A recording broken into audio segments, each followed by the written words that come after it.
Hanuman ചാലീസയിലെ 10ാമത്തെ Doha. ഭീമരൂപധരി അസുരസംഹാരെ രാമചന്ദ്രക്കെ കാജ് സംവാരെ.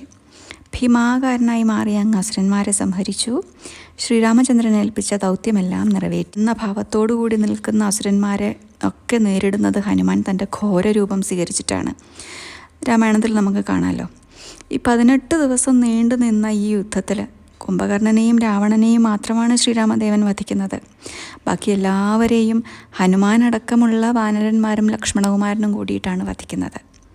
അതേപോലെ തന്നെ ആ സമയത്ത് എന്ത് പ്രതിസന്ധി ഉണ്ടാകുമ്പോഴും രാമലക്ഷ്മണന്മാരായാലും വിഭീഷണനായാലും ജാമ്പവാൻ മുത്തച്ഛനായാലും ഒക്കെ ആശ്രയിച്ചിരുന്നത് ഹനുമാനെയാണ് നമുക്ക് കാണാൻ സാധിക്കും. അതുപോലെ ഹനുമാൻ്റെ ഈ ഭയാനകമായ ഭീമരൂപം കണ്ട് കുന്തിപുത്രനായ ഭീമസേനനും സംഭ്രാന്തനായിട്ടുണ്ട് എന്ന് വ്യാസമഹർഷി മഹാഭാരതത്തിൽ വിവരിക്കുന്നു.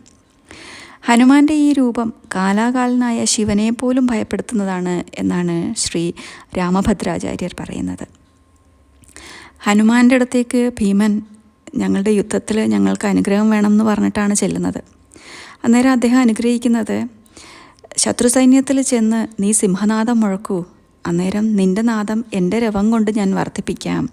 അതുപോലെ തന്നെ പാർത്ഥൻ്റെ ധ്വജത്തിൽ കയറിയിരുന്ന് ഉഗ്രമായ നാദം മുഴക്കിക്കൊണ്ട് ശത്രുക്കളുടെ ഹൃദയത്തിൽ ഞാൻ ഭയം ജനിപ്പിക്കാമെന്നാണ് അദ്ദേഹം പറയുന്നത്.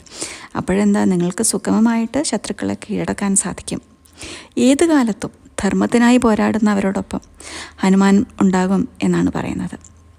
രാമചന്ദ്രക്കെ കാജ് സംവാരെ.